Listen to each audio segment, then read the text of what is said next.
What's up guys? Nandito kami ngayon sa Baguio! Pakita nyo! Uy! Pakita nyo lahat! Uy! Nandito kami sa ano guys, Igorot, Stone of Igorots or Igorot Stone, ewan ko. So walang mga Igorot na nagbabato eh. Kala ko may mga Igorot na nagbabato.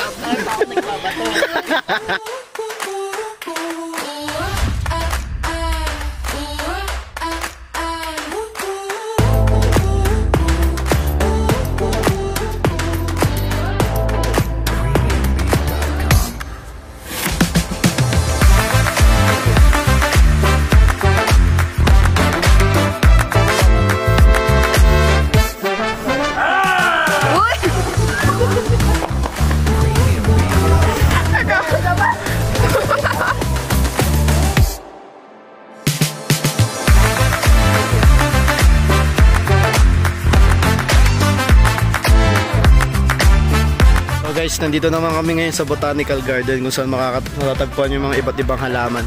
Pero di ko pa nakikita yung halamang hinahanap ko eh. Yung pag inamoy mo, gising ka isang linggo.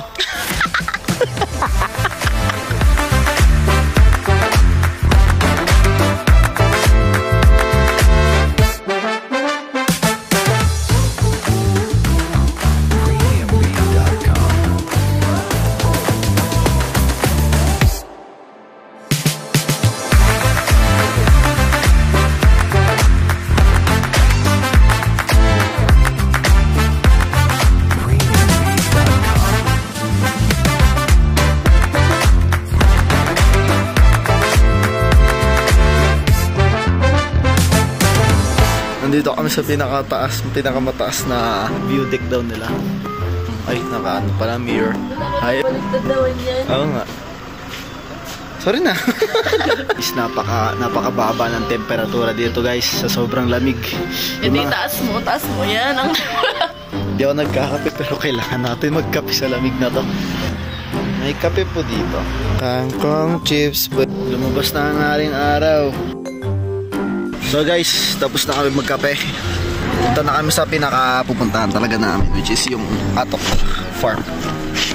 Ito, mahirap tumira dito eh. Makakarami ka ng anak dito. I never wanna hear you say saktang beat yan, beat.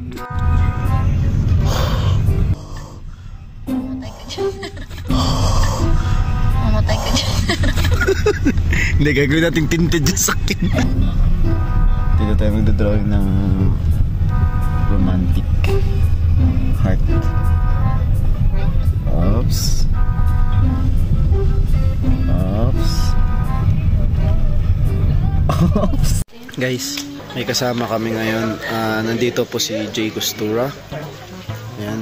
Hindi ko alam guys kung papapicture tayo kay Jay Costura guys.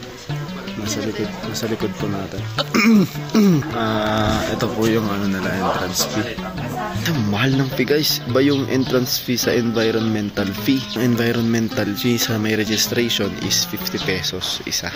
Pag entrance fee naman, ang adult 250, senior 200, tapos mga bata is 150 or something ganun. Tapos mga baby is libre. Kaya kung pupunta kayo dito guys, mga sanggol dalin nyo. So kung hindi natin afford, pwede po tayo dito. Pagpunta lang natin, dito lang tayo. Dito lang. And dito na lang tayo, magliwaliw na lang tayo dito. Farm din naman to, mga halaman din naman to. Yun din naman pupuntahan nyo sa baba. Kunin ko lang po itong entrance star. Tapos, itong matitira sa inyo po pang Andy Coffee Limited Bread. Okay, thank you po. So guys, sulit yung lakad nyo dito. Manawa kayo sa 2 hektarya na lalakarin nyo.